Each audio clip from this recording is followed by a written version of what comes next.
ಪತ್ರಿಕಾ ಮಾಧ್ಯಮ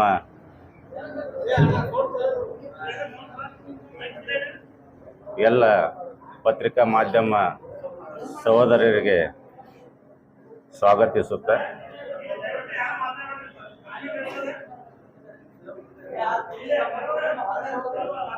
ನಿನ್ನೆ ನಡೆದ ಒಂದು ಪತ್ರಿಕಾಗೋಷ್ಠಿಯಲ್ಲಿ ಡಾಕ್ಟರ್ ಬಾಬು ರಾಜೇಂದ್ರ ನಾಯಕ್ ಅವರು ನಮ್ಮ ಸಂಸದರಾದಂಥ ರಮೇಶ್ ಜಿಗಜಿಣಿ ಅವರು ಇರ್ಬೋದು, ನಮ್ಮ ಜಿಲ್ಲೆಯ ಅಧ್ಯಕ್ಷರಾದಂಥ RS ಪಾಟೀಲ್ ಕೂಸ್ಬಾಳ್ ಅವರು ಹಾಗೂ ಅಪ್ಪಾಸಾಹೇಬ್ ಪಟ್ಟಣಶೆಟ್ಟಿ ಅವರ ಬಗ್ಗೆ ಕೇವಲ ಹಗುರವಾಗಿ ಮಾತನಾಡಿದ್ದಾರೆ. ಅವರು ಒಬ್ಬ ವೈದ್ಯರಾಗಿ ಯಾವ ರೀತಿ ಮಾತನಾಡಬೇಕು ಅನ್ನುವಂಥ ಒಂದು ಸೌಜನ್ಯ ಕೂಡ ಅವರಲ್ಲಿ ಇಲ್ಲ. ಅವರು ಹೇಳಿದ ಹಾಗೆ ಪ್ರಜಾಪ್ರಭುತ್ವ ರಾಷ್ಟ್ರ ಸಂವಿಧಾನದಲ್ಲಿ ಪ್ರತಿಯೊಬ್ಬರಿಗೆ ಈ ದೇಶದಲ್ಲಿ ಎಲ್ಲಿ ಬೇಕಾದಲ್ಲಿ ನಿಲ್ಲುವಂಥ ಅವಕಾಶ ಸಂವಿಧಾನದಲ್ಲಿ ಒದಗಿಸಿಕೊಟ್ಟಿದೆ. ಆದರೆ ನಮ್ಮ ನಾಯಕರಿಗೆ ಪ್ರಜ್ಞೆ ಇಲ್ಲ ಅಂತೇಳಿ ಹೇಳಿದ್ದಾರೆ. ನಾನು ಡಾಕ್ಟರ್ ರಾಜೇಂದ್ರ ಅವರಿಗೆ ಹೇಳ್ತೇನೆ, ತಾವು ಹೇಳಿಕೆಯನ್ನು ಸರಿಯಾಗಿ ತಿಳ್ಕೋಬೇಕು. ತಿಳುವಳಿಕೆಯ ಕೊರತೆ ಇದೆ ನಿಮಗೆ. ನಿಮಗೆ ತಿಳುವಳಿಕೆ ಇಲ್ಲ. ಯಾಕಪ್ಪ ಅಂತಂದ್ರೆ ಪ್ರಜಾಪ್ರಭುತ್ವ ರಾಷ್ಟ್ರದಲ್ಲಿ ಯಾರು ಬೇಕಾದವರು ಚುನಾವಣೆ ಸ್ಪರ್ಧೆ ಮಾಡಬಹುದು. ಆದರೆ ಅಪ್ಪಾಸಾಹೇಬ್ ಪಟ್ಟಣಶೆಟ್ಟಿ ಅವರು ಹೇಳಿರೋದು ಅವರು ಚುನಾವಣೆ ನಿಲ್ಲಬಾರದು ಅಂತ ಎಲ್ಲಾದರೂ ಹೇಳಿದಾರ? ಹೇಳಿಲ್ಲ. ಚುನಾವಣೆಯಲ್ಲಿ ಅವರು ನಾಮಪತ್ರ ಸಲ್ಲಿಸಿ ಚುನಾವಣೆ ಸ್ಪರ್ಧೆ ಮಾಡಿದರು. ನಮ್ಮ ನಾಯಕರಾಗಲಿ ಅಥವಾ ಒಬ್ಬ ಸಾಮಾನ್ಯ ಕಾರ್ಯಕರ್ತನಾದರೂ ಕೂಡ ನೀವು ಚುನಾವಣೆಯಲ್ಲಿ ಸ್ಪರ್ಧೆ ಮಾಡಬೇಡ್ರಿ ಅಂಥೇಳಿ ಯಾರಾದರೂ ನಾವು ಭಾರತೀಯ ಜನತಾ ಪಕ್ಷದ ಒಬ್ಬರಾದರೂ ಅವ್ರಿಗೆ ಏನಾದರೂ ಹೇಳಿದೇವ? ಅವರು ಸಮೀಪಿಸೋದೇ ಹೋಗಿಲ್ಲ. ನಾವು ಯಾರು ಅವರೇ ಹೇಳ್ತಿದ್ರು, ನನಗೆ ಯಾರು ಮಾತಾಡ್ಸೋರಿ, ನಾ ಹಿಂದೆ ತಕ್ಕೋಬೇಕಂತ ಹೇಳ್ತೇನೆ ಅಂತೇಳಿ. ನಮ್ಮವ್ರು ಯಾವ ಒಬ್ಬ ಸಾಮಾನ್ಯ ಕಾರ್ಯಕರ್ತನೂ ತಲೆ ಕೆಡಿಸ್ಕೊಂಡಿದ್ದಿಲ್ಲ ಅವರು ಸ್ಪರ್ಧೆ ಮಾಡಿದಾರೆ ಅಂತೇಳಿ. ಯಾಕಂತಂದ್ರೆ ನಮ್ಮ ನಾಯಕರಿಗೆ ಆ ಜ್ಞಾನ ಇದೆ. ಪ್ರಜಾಪ್ರಭುತ್ವ ರಾಷ್ಟ್ರ, ಯಾರು ಬೇಕಾದವರು ಸ್ಪರ್ಧೆ ಮಾಡಬಹುದು ಅಂತೇಳಿ ಜ್ಞಾನ ಇದ್ದಲ್ಲೇ ಅವನು ಸಮೀಪ ಹೋಗಿಲ್ಲ. ಅವ್ರ ಸಮೀಪ. ಆದರೆ ಈ ಮಾತನ್ನ ನಮ್ಮ ನಾಯಕರಿಗೆ ಹೇಳೋ ಬದಲಾಗಿ ಡಾಕ್ಟರ್ ರಾಜೇಂದ್ರ ನಾಯಕ್ ಅವರು ನಿಮಗೆ ಬೆನ್ನ ಹತ್ತಿ ಚುನಾವಣೆಯಲ್ಲಿ ಸ್ಪರ್ಧೆ ಮಾಡಬೇಡ್ರಿ, ಹಿಂದೆ ತೆಗೀರಿ ಅಂತ ಕಾಂಗ್ರೆಸ್ನವ್ರು ಬೆನ್ನ ಹತ್ತಿ ಹಿಂದೆ ತೆಗೆಸಿದಾರಲ್ಲ. ಈ ಪ್ರಜಾಪ್ರಭುತ್ವ ರಾಷ್ಟ್ರ, ನಾವು ಸ್ಪರ್ಧೆ ಮಾಡಲಿಕ್ಕೆ ಅವಕಾಶ ಇದೆ, ನಮ್ಗೆ ಯಾಕೆ ಹಿಂದೆ ತೆಗೆಸ್ತೀರಿ ಅಂಥೇಳಿ ಆ ಪರಿಜ್ಞಾನ ಇಲ್ಲದಂಥ ಕಾಂಗ್ರೆಸ್ನವ್ರಿಗೆ ಹೇಳಬೇಕು. ಅವರು ಅದನ್ನು ನಾನು ಒಂದು ಮಾತು ಸ್ಪಷ್ಟವಾಗಿ ಅವ್ರು ಮಾತಾಡೋದಂತ ತಾವೆಲ್ಲ ಮಾಧ್ಯಮದವ್ರಿಗೆ ಗೊತ್ತಿದೆ. ತಿಳುವಳಿಕೆ ಕೊರತೆಯಿಂದ ಈ ರೀತಿ ಪತ್ರಿಕಾ ಮಾಧ್ಯಮದ ಮುಖಾಂತರ ಹೇಳುವುದು ಸಮಂಜಸವಲ್ಲ. ತಾವು ನಮ್ಮ ನಾಯಕರು ಹೇಳಿದ ಹಾಗೆ ಡಾಕ್ಟರ್ ಅವರು ನಮ್ಮ ಪಕ್ಷಕ್ಕೆ ಬಂದೇ 3 ವರ್ಷ ಆಯಿತು. ಅವರಿಗೆ ಜವಾಬ್ದಾರಿ ಕೊಟ್ಟೇ 2 ವರ್ಷ ಆಯಿತು. ಅವ್ರು ಬಂದಿರೋ ಉದ್ದೇಶನೇ ಇದೆ, ಇಲ್ಲೇನಾದರೂ ಪ್ರಯತ್ನ ಮಾಡಿ ಟಿಕೆಟ್ ತಗೊಂಡು ಸಂಸದರಾಗಬೇಕನ್ನೋ ಒಂದು ಉದ್ದೇಶ ಇಟ್ಟುಕೊಂಡು ಬಂದಿದ್ದಾರೆ. ತಪ್ಪೇನಲ್ಲ. ನಮ್ಮ ಪಕ್ಷದಲ್ಲಿ ಯಾರೇ ಇರಲಿ, ಇವತ್ತು MLA ಆಗಬೇಕು, MP ಆಗಬೇಕು, ಸ್ವಾಭಾವಿಕ, ಎಲ್ಲರದ್ದು ಆಸೆ ಇರೋದೆ. ಆದರೆ ಪ್ರಯತ್ನ ಮಾಡಿದ್ದಾರೆ. ಪಕ್ಷ ನಿರ್ಣಯ ತಗೊಂಡೋದ ನಂತರ ಅವ್ರ ಪಕ್ಷದಲ್ಲಿ ಏನಾದರೂ ದುಡಿಬೇಕಾಗಿತ್ತು. ಹೌದ್ರಿ ಡಾಕ್ಟರ್ ಅವರೇ, ನಮ್ಮ ಪಕ್ಷಕ್ಕೆ ನಿಮ್ದು ಏನು ಕೊಡುಗೆ? ಎಷ್ಟು ವರ್ಷ ದುಡ್ದಿದ್ದೀರಿ ನೀವು? ಹೌದು, ನಮ್ಮ ನಾಯಕರು ಹೇಳೋದು ಸತ್ಯ ಐತಿ. ಹಿಂದೆನೆ 3 ತಿಂಗಳ ಹಿಂದೆ ಹೇಳಿದ್ರು ಅವರು. ಜಿಗಜಿಣಿ ಅವರು ಮಾಧ್ಯಮದವರು ಕೇಳಿದಾಗ ಅಪ್ಪಸಾಹೇಬ್ ಪಟ್ಟಣ್ ಶೆಟ್ಟಿ ಅವರು ಹೇಳಿದರು, ಸಂಸದರು ಒಳ್ಳೆ ಕೆಲಸ ಮಾಡಿದಾರ, ಜಿಲ್ಲೆಯ ಅಭಿವೃದ್ಧಿ ಮಾಡಿದಾರ, ಅವ್ರಿಗೆ ಟಿಕೆಟ್ ಸಿಕ್ಕೇ ಸಿಗ್ತೈತಿ. ಒಂದು ವೇಳೆ ಏನಾದರೂ ನಾಯಕರು ಯಾವುದೋ ಒಂದು ಕಾರಣ ಏಸ್ ಫ್ಯಾಕ್ಟ್ರಲ್ಲಿ ಏನಾದರೂ ಯಾವುದೋ ಒಂದು ಕಾರಣದಿಂದ ತಪ್ಪಿಸಿದ್ದೇ ಆದರೆ ನಮ್ಮ ಜಿಲ್ಲೆಯಲ್ಲಿ ಭಾಳ ವರ್ಷಗಳಿದಂತ ದುಡಿದಂಥ ಕಾರ್ಯಕರ್ತರು ಅದಾರ ನಮ್ಮ ಜಿಲ್ಲೆಯಲ್ಲಿ. ಆ ನಾಯಕತ್ವದ ಕೊರತೆ ನಮ್ಮಲ್ಲಿಲ್ಲ. ಬೇರೆ ಜಿಲ್ಲೆಯವರಿಗೆ ನಿನ್ನೆ ಮೊನ್ನೆ ಬಂದವ್ರಿಗೆ ಅವಕಾಶ ಕೊಡಬಾರ್ದು, ಇಲ್ಲಿ ಅವರಿಗೆ ಅವಕಾಶ ಕೊಡ್ಬೇಕಂತೇಳಿ 3-4 ತಿಂಗಳ ಹಿಂದೆ ಹೇಳಿದ್ರು. ಅವಾಗ ಕೇಳಬೇಕಾಗಿತ್ತು ನೀವು, ಮಾಧ್ಯಮ ಮುಖಾಂತರ ಮಾಧ್ಯಮ ಮುಂದೆ ಅವಾಗ ಹೋಗ್ಬೇಕಾಗಿತ್ತು. ಇವಾಗ ಯಾಕೆ ಹೋದ್ರಿ? ಸಾಕಷ್ಟು ತಾವು ಏನೋ 2 ವರ್ಷ ಒಳಗೆ ಬಂದು ಏನು ದೊಡ್ಡ ಸಾಧನೆ ಮಾಡಿಲ್ಲ. ನಮ್ಮ ಪಕ್ಷಕ್ಕೆ ನಿಮ್ದು ಏನೂ ಕೊಡುಗೆ ಇಲ್ಲ. ನಮ್ಮ ಪಕ್ಷದಲ್ಲಿ ಇದ್ದೀರಂತೇಳಿ ಒಂದು ಸ್ವಲ್ಪ ಇಲ್ಲೇ ಬಿಜಾಪುರ ನಗರದಾಗ ಒಂದು ಸ್ವಲ್ಪ ಪರಿಚಯ ಆಗ್ಯಾರ.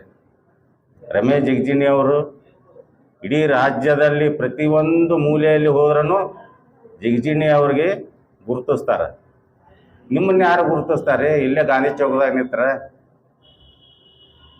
ಯಾರು 4 ಮಂದಿ ಕೂನ ಇಡಲ್ಲ ನಿಮ್ಗೆ. ನಿಮ್ಮ ಸಮುದಾಯನೇ ನಿಮ್ಮ ಹಿಂದಿಲ್ಲ. ಇಡೀ ಬಂಜಾರ ಸಮುದಾಯ ನಮ್ಮ ಭಾರತೀಯ ಜನತಾ ಪಕ್ಷದ ಜೊತೆ ಇದೆ. ಭಾರತೀಯ ಜನತಾ ಪಕ್ಷದಲ್ಲಿ ಬಂಜಾರ ಸಮಾಜದ ನಾಯಕರು ಕೂಡ ನಮ್ಮ ಜೊತೆಯಲ್ಲಿದ್ದಾರೆ. ಮತ್ತು ನಿಮ್ಮನ್ನ ಬಾಳ್ಕೋಟಿದಿಂದ ತಂದು ಇಲ್ಲಿ ನಿಂದ್ರಿಸಿ ಆಯ್ಕೆ ಮಾಡುವಂಥ ಇಲ್ಲೇ ನಾಯಕತ್ವದ ಕೊರತೆ ಇಲ್ಲ. ಅದಕ್ಕಾಗಿ ನಿಮ್ಮ ಯೋಗ್ಯತೆ ನೋಡಿ ನಮ್ಮ ನಾಯಕರು ನಿಮ್ಗೆ ಟಿಕೆಟ್ ಕೊಟ್ಟಿಲ್ಲ. ಅದಕ್ಕೆ ನೀವು 1-2 ವರ್ಷ ಸಿಕ್ಕಾಪಟ್ಟೆ ಅಲ್ಲಿ ಬೋರ್ಡ್ ಹಾಕೊಂಡು ರೊಕ್ಕ ಖರ್ಚು ಮಾಡಿ ಏನೋ ಮಾನಸಿಕವಾಗಿ ಹತಾಶೆ ಆಗಿ ಈ ರೀತಿ ಹೇಳಿಕೆ ಕೊಡೋದು ಬಿಡ್ರಿ ದಯಮಾಡಿ. ಅದಕ್ಕೆ ಸಾಕಷ್ಟು ಭಾರತೀಯ ಜನತಾ ಪಕ್ಷ ಅಭ್ಯರ್ಥಿ ಆದ ರಮೇಶ್ ಜಿಗಜಿಣಿ ಅವರು ಸಾಕಷ್ಟು ಜಿಲ್ಲೆಗೆ ಅಭಿವೃದ್ಧಿ ಕೆಲಸವನ್ನು ಮಾಡಿದ್ದಾರೆ. ನಮ್ಮ ನೆಚ್ಚಿನ ಪ್ರಧಾನಮಂತ್ರಿಗಳಾದಂಥ ನರೇಂದ್ರ ಮೋದಿಯವರು ಕೂಡ ಇಡೀ ದೇಶದಲ್ಲಿ ಜನಮೆಚ್ಚಿದ ನಾಯಕನಾಗಿ ಹೊರಹೊಮ್ಮಿದ್ದಾರೆ. ಇಡೀ ಜಗತ್ತೇ ಅವರನ್ನು ಮೆಚ್ಚುವಂಥ ನಾಯಕರದಾರ. ಅಂಥ ನಾಯಕತ್ವವನ್ನು ಇಟ್ಕೊಂಡು ನಾವು ಇವತ್ತು ಚುನಾವಣೆ ಎದುರಿಸ್ತಾ ಇದ್ದೇವೆ. ಖಂಡಿತವಾಗಲೂ ನಮ್ಮ ಭಾರತೀಯ ಜನತಾ ಪಕ್ಷ ಕಳೆದ ಸಲಕ್ಕಿಂತಲೂ ಈ ಸಲವೂ ಕೂಡ ಹೆಚ್ಚಿನ ಬಹುಮತದಿಂದ ನಮ್ಮ ಅಭ್ಯರ್ಥಿ ಗೆಲ್ತಾರೆ. ಅದಕ್ಕಾಗಿ ಇವೇನು ಸಣ್ಣ ಪುಟ್ಟ ತಿಳುವಳಿಕೆ ಇಲ್ಲಾರ್ದಂಗೆ ಡಾಕ್ಟರ್ ಅವರು ಏನು ಮಾತಾಡ್ತೀರ, ನಿಮ್ಮ ತಿಳುವಳಿಕೆ ನಿಮ್ಮ ನಡವಳಿಕೆಯನ್ನು ತಿದ್ದುಕೊಳ್ರಿ. ಒಬ್ಬರು ವೈದ್ಯರದಿರಿ, ಈ ರೀತಿ ಸಣ್ಣತನ ಮಾತಾಡೋದು ಸರಿಯಲ್ಲ. ಸ್ವಲ್ಪ ನಿಮ್ಗೆ ತಿಳುವಳಿಕೆದು ಜ್ಞಾನದ ಕೊರತೆ ಐತಿ, ಅದನ್ನು ಸರಿಪಡಿಸ್ಕೊಳ್ರಿ. ಮತ್ತು ನೀವು ಏನೇನು ಯಾವ ಕ್ಷೇತ್ರದಲ್ಲಿ ಏನೇನು ಮಾಡ್ತೀರಿ ಜಿಲ್ಲಾದಾಗ ಅನ್ನೋದು ನಮ್ಮ ಬಂಜಾರ ಸಮಾಜದ ಪ್ರಮುಖರು ಅದಾರ, ಅವರು ಕೂಡ ಮಾತಾಡ್ತಾರೆ. ನಮ್ಮ ಭೀಮ್ಸಿ ರಾಠೋಡ್ ಅವರು ಅದಾರ, ಅವ್ರ ಬಗ್ಗೆನೂ ಸ್ವಲ್ಪ ಅವ್ರ ಬಗ್ಗೆ ಯಾವ ರೀತಿ ಅದಾರ, ಸಮಾಜದ ಜೊತೆ ಅವ್ರು ಏನು ಅದಾರ ಏನಿಲ್ಲ ಅನ್ನೋ ಸವಿಸ್ತಾರವಾಗಿ ಅವರು ಕೂಡ ಮಾತಾಡ್ತಾರೆ.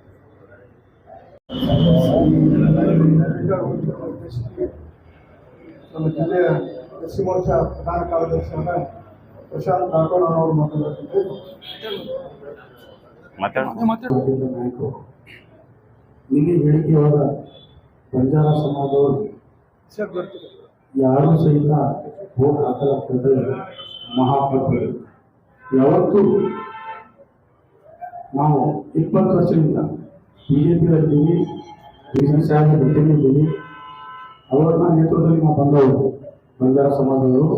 ಇವತ್ತಿಗೂ ಸಹಿತ ಮೋದಿ ಮತ್ತು BC ಸಾಹೇಬರ ನೇತೃತ್ವದಲ್ಲಿ ನಾವು ಬಂಜಾರ ಸಮಾಜದವರು ಪ್ರತಿ ತಾಣದಲ್ಲಿ 80% ವೋಟ್ ಮಾಡ್ತೀವಿ ಅಂತ ಹೇಳಿ ನಾವು ಭರವಸೆ ಕೊಡ್ತೀವಿ.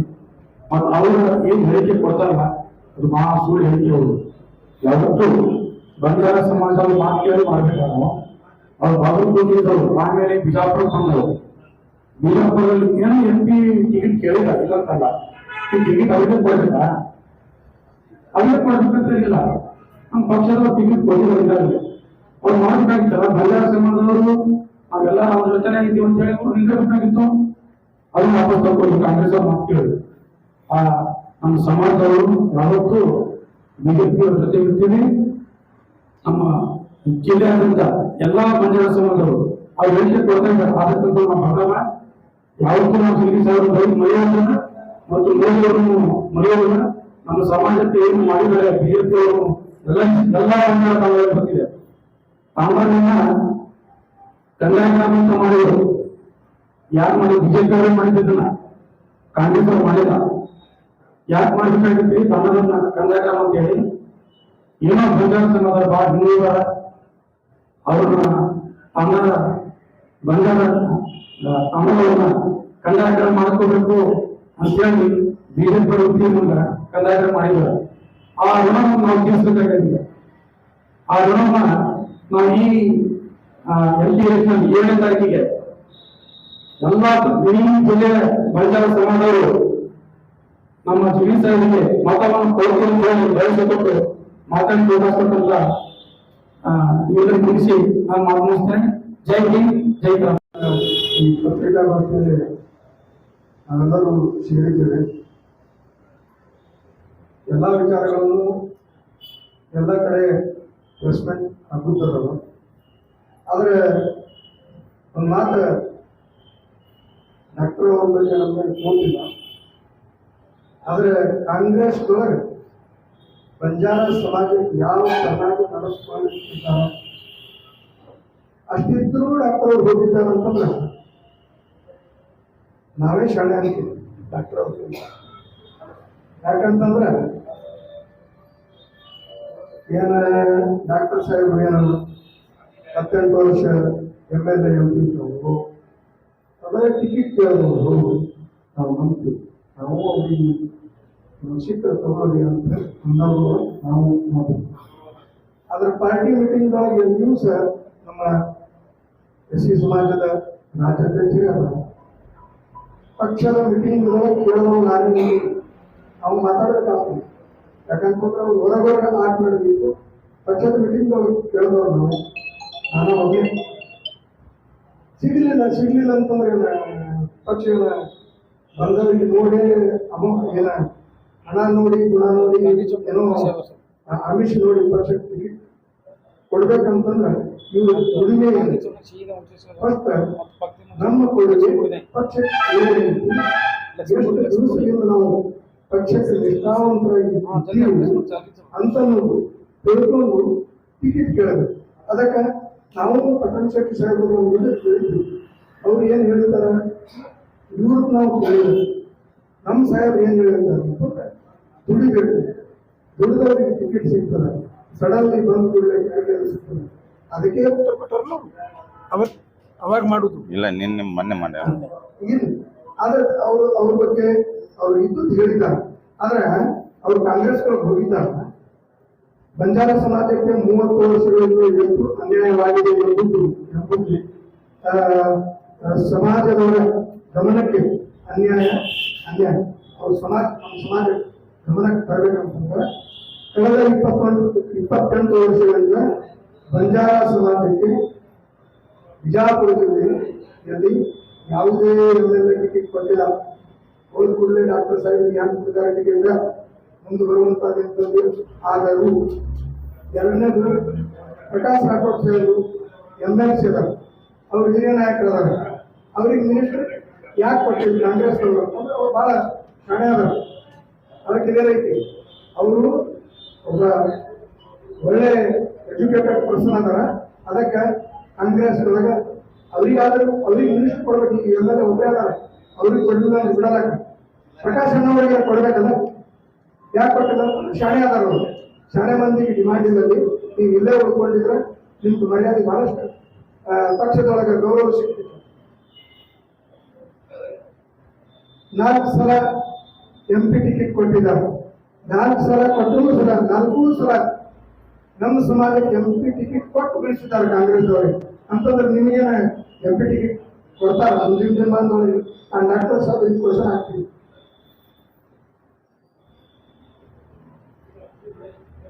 ಈಗಿನ ತನಕ ಬಂಜಾರ 68 ನಿಗಮ ಮಂಡಳಿಗಳು ಅಧ್ಯಕ್ಷ ಎಷ್ಟು ಮಾಡಿದ್ದಾರೆ ಅವರು. ಆದ್ರೆ ಬಂಜಾರ ನಿಗಮ ಮಂಡಳಿ ಅಧ್ಯಕ್ಷನೇ ಮಾಡಿದ.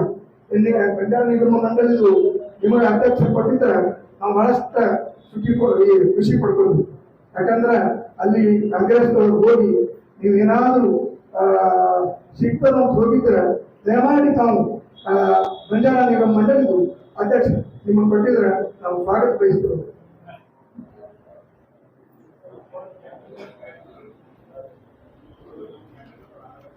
ಇವೆಲ್ಲ ಇದು ನಮ್ಮ ಸಮಾಜದ ನಾನು ಕಂಟಿನ್ಯೂ ಪತ್ರಿಕಾಗೋಷ್ಠಿ ಮಾಡ್ಕೊತೀವಿ ಹೇಳಕ್ಕೆ. ಇದು 5ನೇ 6ನೇ ಪತ್ರಿಕಾ ಗೋಷ್ಠಿ ನಾವು ನಡೆಸ್ಕೊಳ್ಳಾಗಿದ್ದೀವಿ. ಸಮಾಜದವ್ರದ್ದು ಸಮಾಜ ಯಾವುದು ಅವರು 2 ವರ್ಷ ತಿರುಗಾಡೋಣ ಅಂತಂದ್ರೆ ಅವ್ರಿಗೆ ಸಮಾಜ ಮತ ಕೊಡ್ತಾರ ಅಂತ ಗೊತ್ತಿಲ್ಲ. ನಮ್ಮ ಸಮಾಜ ಬಹಳಷ್ಟು ಎಜುಕೇಟೆಡ್ ಸಮಾಜ ಐತಿ.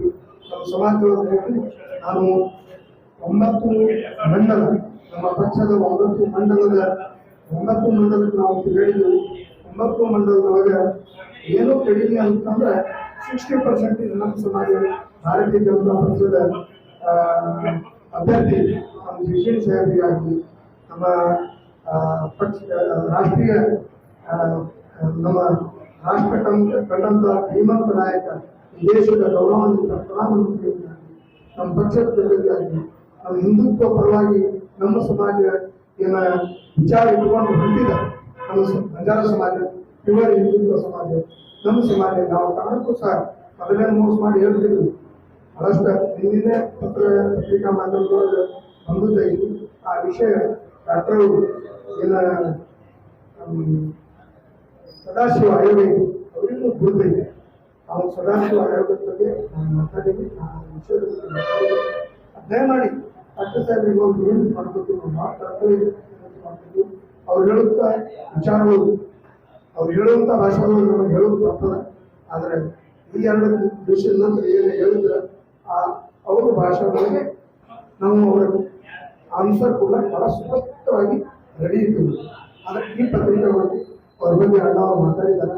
ಅದಕ್ಕೆ ಅವ್ರ ಬಗ್ಗೆ ಹೆಚ್ಚಿಗೆ ಮಾತಾಡಲಾರ್ದು ಏನಾದರೂ ಸಿಕ್ಕಿದ್ರೆ MLC ಆಗಿದ್ದೀನಿ, ಇನ್ನೂ ಒಂದು ಅಧ್ಯಕ್ಷರಾಗಿದ್ದೀನಿ.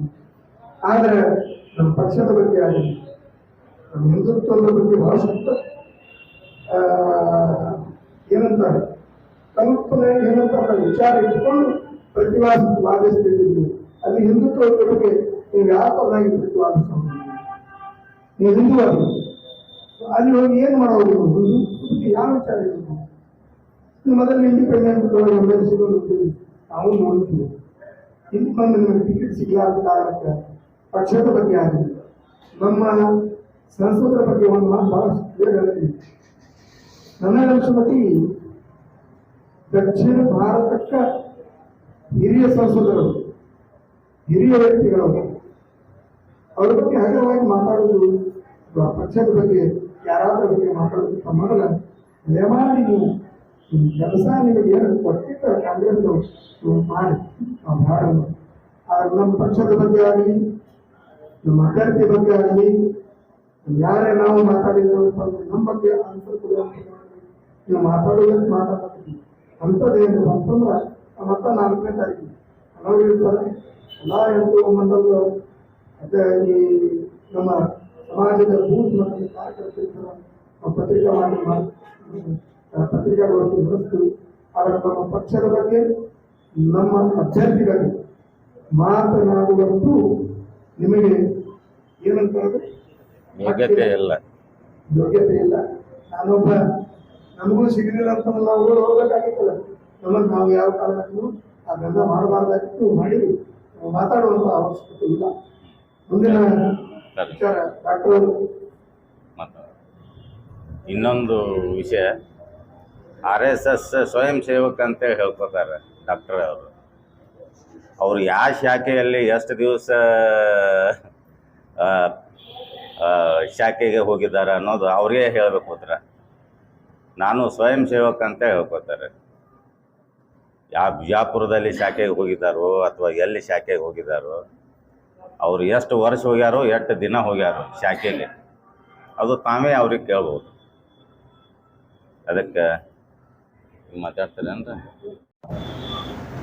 ವಿಶೇಷ ಏನಪ್ಪ ಅಂತಂದ್ರೆ 2024ನೇ ಲೋಕಸಭಾ ಚುನಾವಣೆ ನಿಮಿತ್ತ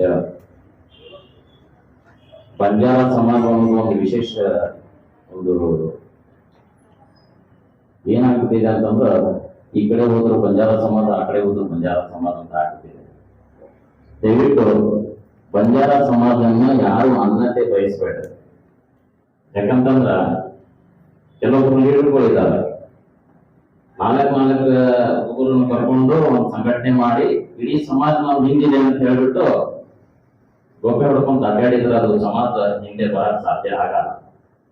ಯಾಕಂತಂದ್ರ ಸಮಾಜ ಒಂದು ನಮ್ದೊಂದು ಸಿಸ್ಟಮ್ ಇರುತ್ತೆ, ಒಂದು ತಾಂಡ ಅಂತ ಇರುತ್ತೆ. ತಾಂಡದಲ್ಲಿ ನಾಯಕ ಕಾರ್ಬಾರಿ ಕಾವು ಅಂತ ಇರುತ್ತೆ. ನಾವು ಪದ್ಧತಿಯಿಂದ ನಾವು ತಾಂಡಗಳು ಇರುತ್ತೆ. ಅದರಲ್ಲಿ ನಾವು ಲೀಡರ್ಗಿ ಮಾಡ್ಕೊಂಡು ನಾವು ಅಡ್ಡಾಡಿ ನಮ್ಮ ಸಮಾಜನೇ ಪೂರ್ತಿ ನಮ್ ಹಿಂದಿದೆ ಅಂತ ಹೇಳೋದು ಒಂದು ತಪ್ಪು. ಅದನ್ನ ನೀವು ಹೇಳಕ್ ಹೋಗ್ಬೇಡ. ನಾವು ಹೇಳಕ್ ಹೋಗಲ್ಲ, ನೀವು ಹೇಳಕ್ ಹೋಗ್ಬೇಡ. ಪರವಾಗಿಲ್ಲ, ಪ್ರತಿಯೊಬ್ಬರಿಗೂ ಸ್ವಾತಂತ್ರ್ಯ ಇದೆ. ನೀವು ಹೋಗ್ಬಾರ್ದಾಗಿತ್ತು. 20-30 ವರ್ಷದಿಂದ ಭಾರತೀಯ ಜನತಾ ಪಾರ್ಟಿಯಲ್ಲಿ ದುಡಿದು ರಾಷ್ಟ್ರೀಯ ಸ್ವಯಂ ಸೇವಕ ಆಗಿ ಸಡನ್ಲಿ ನೀವು ಕಾಂಗ್ರೆಸ್ ನಿರ್ಧಾರ ತಗೊಂಡಿದ್ದು ಬಹಳ ತಪ್ಪು. ಡಾಕ್ಟರ್ ಬಾಬುರಾಜೇಂದ್ರ ನಾಯಕ್ ಅವರಿಗೆ ಹೋಗ್ಬಾರ್ದಾಗಿತ್ತು, ತಪ್ಪು. ಆದ್ರೂ ಕೂಡ ಏನ್ ಕಾಲ ನಿಚ್ಚಿಲ್ಲ. ನೀವು ಹೋಗಿದ್ರು ಕೂಡ ಅದೇ ರೀತಿ ವಾಪಸ್ ಬರ್ಬೋದು, ಬನ್ನಿ. ಯಾಕಂತಂದ್ರ ಒಂದು ವಿಷಯ ಯಾಕೆ ನಾನು ಇಚ್ಛೆ ಪಡ್ತಾ ಇದ್ದೀನಿ, ನಮ್ಮ ಕಾಂಗ್ರೆಸ್ ಪಾರ್ಟಿ ನಮ್ಮ ಸಮಾಜಕ್ಕೆ ಏನ್ ಕೊಡುಗೆ ಕೊಟ್ಟಿದೆ ಅದನ್ನ ನಾನು ಹೇಳ್ತೀನಿ. ಸೂಕ್ಷ್ಮಿಗೆ ಹೇಳ್ತೀನಿ, ಟೈಮ್ ಇಲ್ಲ, ಇನ್ನೊಮ್ಮೆ ನಾವು ರೆಸ್ಪೆಕ್ಟ್ ಮಾಡೋಣ. ಇನ್ನೊಮ್ಮೆ ಹೇಳ್ತೀನಿ, ಸುಮಾರು 40-50 ವರ್ಷ ಕಾಂಗ್ರೆಸ್ ಪಕ್ಷ ಆಳ್ವಿಕೆ ಮಾಡಿದೆ, ಅಧಿಕಾರಕ್ಕೆ ಬಂದಿದೆ. ನಮ್ಮ ಸಮಾಜಕ್ಕೆ ಏನ್ ಕೊಡುಗೆ ಕೊಟ್ಟಿದ್ದೆ ಕಾಂಗ್ರೆಸ್ ಪಕ್ಷದವರಿಗೆ ಹೇಳಕ್ ಇಚ್ಛಾ ಪಡ್ತಾ ಇದ್ದೀನಿ, ಡಾಕ್ಟರ್ ಬಾಬುರಾಜೇಂದ್ರ ನಾಯಕ್ ಅವರಿಗೂ ಹೇಳಕ್ ಇಚ್ಛಾ ಪಡ್ತಾ ಇದ್ದೀನಿ. ನೀವು ನಮ್ಮ ಸಮಾಜಕ್ಕೆ ಏನ್ ಕೊಡುಗೆ ಕೊಟ್ಟಿದ್ದಾರೆ ಅಂತ ನೀವು ಅಲ್ಲಿ ಆ ಪಕ್ಷಕ್ಕೆ ಹೋಗಿಲ್ಲ. 3 ಬಾರಿ ನಮ್ಮ ಪ್ರಕಾಶ್ ರಾಠೋಡ್ ಅವರಿಗೆ ಟಿಕೆಟ್ ಕೊಟ್ಬಿಟ್ಟು ಕಾಂಗ್ರೆಸ್ ಪಕ್ಷದವರೇ ನಮ್ಗೆ ಕೇಳಿದ್ರು, ನಮ್ ಮಾಡ್ಲಿಲ್ಲ ಸಮಾಜಕ್ಕ. ಅವಾಗ ನಿಮ್ ಕಾಂಗ್ರೆಸ್ ಪಕ್ಷ ಎಲ್ಲಿ ಹೋಗಿತ್ತಪ್ಪ? ಇನ್ನೊಂದು, ನಮ್ಮ MLA last time MLA election ಆಯ್ತು, ರಾಜ್ಯಸಭಾ ಎಲೆಕ್ಷನ್ ಅಲ್ಲಿ ನಮ್ಮ ಭಾರತೀಯ ಜನತಾ ಪಾರ್ಟಿ ನಮಗೆ 10 ಜನರಿಗೆ ನಮಗೆ ಟಿಕೆಟ್ ಕೊಟ್ಟಿದ್ರು. ಅದರಲ್ಲಿ ನಾವು 3 ಜನ ನಮ್ಮವರು, 4 ಜನ ನಮ್ಮವರು MLA ಆಗಿದ್ದಾರೆ.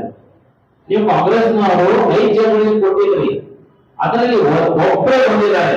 ಅವ್ರಿಗೆ ಮಿನಿಸ್ಟರ್ ಮಾಡೋ ತಾಕತ್ತಿರ್ಲಿಲ್ಲ ನಿಮ್ಗೆ. ಅವಾಗ ನಮ್ಮ ಸಮಾಜ ನೆನಪಾಗ್ಲಿಲ್ಲ? ಅವಾಗ ನಮ್ಮ ಬಂಜಾರ ಸಮಾಜ ನೆನಪಾಗ್ಲಿಲ್ವಾ? ರುದ್ರಪ್ಪ ಲಮಾಣಿ ಅವರು ಒಬ್ಬರೇ ಬಂದಿದ್ದಾರೆ ಹಾವೇರಿಯಿಂದ. ಅವ್ರಿಗೆ ಯಾಕಪ್ಪ ನೀವು ಮಿನಿಸ್ಟರ್ ಮಾಡಲಿಲ್ಲ? ಇನ್ನೂವರೆಗೂ ತಾಂಡ ನಿಗಮ ಅಧ್ಯಕ್ಷ ಯಾಕೆ ಮಾಡಿಲ್ಲ? ಅವಾಗ ನಿಮ್ಗೆ ಬಂಜಾರ ಸಮಾಜ ನೆನಪಾಗ್ಲಿಲ್ವಾ? ಸನ್ಮಾನ್ಯ ಯಡಿಯೂರಪ್ಪ ಸಾಹೇಬರು ನಮಗೆ ತಾಂಡ ನಿಗಮ ಅಂತ ಮಾಡಿಕೊಟ್ರು. ಸನ್ಮಾನ್ಯ ಯಡಿಯೂರಪ್ಪ ಸಾಹೇಬರು ತಾಂಡ ನಿಗಮ ಅಂತ ಮಾಡಿಕೊಟ್ರು. ಆವಾಗ 70 ಕೋಟಿ ರೂಪಾಯಿ ಅನುದಾನವನ್ನು ಕೊಟ್ಟರು. ಆಮೇಲೆ ನಮ್ಮ ಕ್ಷೇತ್ರ ಸುರವರ್ಕೊಪ್ಪ ಅಂತ ಇದೆ, ಅದರಲ್ಲಿ 70 ಕೋಟಿ ರೂಪಾಯಿ ಅನುದಾನ ಕೊಟ್ಟು ಅದನ್ನ ಎಷ್ಟು ಚಂದಾಗಿ ಅಭಿವೃದ್ಧಿಯನ್ನು ಮಾಡಿದ್ದಾರೆ. ನೀವು ಕಾಂಗ್ರೆಸ್ನವ್ರು ಏನ್ ಮಾಡಿದಿರಪ್ಪ? ಉತ್ತರ ಕೊಡಿ ನನಗೆ.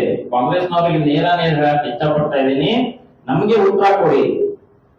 ಈಗ ಇಲ್ಲೇ ಪಕ್ಕದಲ್ಲಿ ಮಹಾರಾಷ್ಟ್ರ ನಮ್ದು ಪೌರಾದೇವಿ ಅಂತ ನಮ್ಮ ಕ್ಷೇತ್ರ ಇದೆ, ನಮ್ಮ ಪೀಠ, ನಮ್ಮ ಬಂಜಾರ ಸಮಾಜ ಇಡೀ ದೊಡ್ಡ ಪೀಠ ಅಂತಂದ್ರೆ ನಮ್ದು ಪೌರಾದೇವಿ ಅಂತ ಇದೆ. ಅದರಲ್ಲಿ ನಮ್ಮ ಭಾರತೀಯ ಜನತಾ ಪಾರ್ಟಿಯವರು ಅಲ್ಲಿ 600 ಕೋಟಿ ರೂಪಾಯಿ ಕೊಟ್ಟು ಅಭಿವೃದ್ಧಿಯನ್ನು ಮಾಡ್ತಾ ಇದ್ದಾರೆ. ನಮ್ಮ ಕಾಂಗ್ರೆಸ್ನವ್ರು ಎಷ್ಟು ಕೋಟಿ ಕೊಟ್ಟರಪ್ಪ? ಅವಾಗ ನಮ್ಮ ಬಂಜಾರ ಸಮಾಜ ನೆನಪಾಗ್ಲಿಲ್ವಾ? ನೋಡಿ, ಪತ್ರಿಕಾ ಮಾಧ್ಯಮದ ಮುಖಾಂತರ ನಮ್ಮ ಸಮಾಜದವರಿಗೆ ಹೇಳಕ್ ಇಚ್ಛಾ ಪಡ್ತಾ ಇದ್ದೀನಿ. ಯಾಕಂತಂದ್ರೆ ಮುಕ್ತಿ ಇರ್ತಾರೆ ತಾಂಡಗಳಲ್ಲಿ, ಬಹಳ ಮುಕ್ತರು. ಇವ್ 4 ಜನ ಲೀಡರ್ಗಳು ಹೋಗ್ಬಿಟ್ಟು ಏನೋ ತೆರಿ ತುಂಬಿ ಏನೋ ಮಾಡ್ತಾ ಇದ್ದಾರೆ. ನೀವು ಅದನ್ನ ಕಿವಿ ಕೊಡ್ಬೇಡ್ರಿ. ಯಾಕಂತಂದ್ರ ನಮಗೆ ಮೊದಲು ನಮ್ಗೆ ದೇಶ ಮೊದಲು ಬೇಕು. ಯಾಕಂತಂದ್ರೆ ದೇಶ ಸುರಕ್ಷತೆ ಇದ್ರೆ ನಾವೆಲ್ಲ ಸುರಕ್ಷತೆ ಇರೋಕ್ ಸಾಧ್ಯ. ಹಾಗಾಗಿ ಸನ್ಮಾನ್ಯ ನರೇಂದ್ರ ಮೋದಿಜಿ ಅವರನ್ನ ನೋಡಿ ನಮ್ಮ ದೇಶ ಬದ್ಧತೆ ಆಗಿರ್ಬೇಕು, ನಮ್ಮ ದೇಶ ಉನ್ನತ ಮಟ್ಟಿಗೆ ಬೆಳಿಬೇಕು, ನಮ್ಮ ದೇಶಕ್ಕೆ ನಾವು ಮುಂದೆ ಒಯ್ಯಬೇಕು ಅಂತ ಹೇಳ್ಬೇಕು. ನಮ್ಮ ಇಡೀ ನಮ್ಮ ಬಂಜಾರ ಸಮಾಜಕ್ಕೆ ನಾನು ಕಳ್ಕೊಳ್ಳಿ ವಿನಂತಿ ಏನ್ ಮಾಡ್ಕೊಳ್ಳೋದಪ್ಪ ಅಂತಂದ್ರ, ಯಾರು ಏನು ಹೇಳಿದ್ರು ಕೂಡ, ಯಾರೇನ್ ಕೊಟ್ಟರು ಕೂಡ ಅದನ್ನ ನೀವು ತಲೆ ಹಾಕೋಬೇಡ್ರಿ. ನೀವು ಒಂದೇ ಏನ್ ಮಾಡಿ, ನಮ್ಮ ದೇಶದ ಸಂಬಂಧ, ನಮ್ಮ ಅಭಿವೃದ್ಧಿ ಸಂಬಂಧ, ನಾವು ಬೆಳೆಯುವ ಸಂಬಂಧಕ್ಕೋಸ್ಕರ ನಮ್ಮ ಭಾರತೀಯ ಜನತಾ ಪಕ್ಷಕ್ಕೆ ನೀವು ವೋಟ್ ಮಾಡಿ ನಾವು 90% ನಾವು ಭಾರತೀಯ ಜನತಾ ಪಾರ್ಟಿಗೆ ನಾವು ಸಪೋರ್ಟ್ ಮಾಡ್ತೇವೆ ಅಂತ ಹೇಳಿ ನಾನು ಈ ಸಂದರ್ಭ ಹೇಳಿ ನಮಗೆಲ್ಲರಿಗೂ ಧನ್ಯವಾದ ಹೇಳ್ತಾ ಇದ್ದೇನೆ.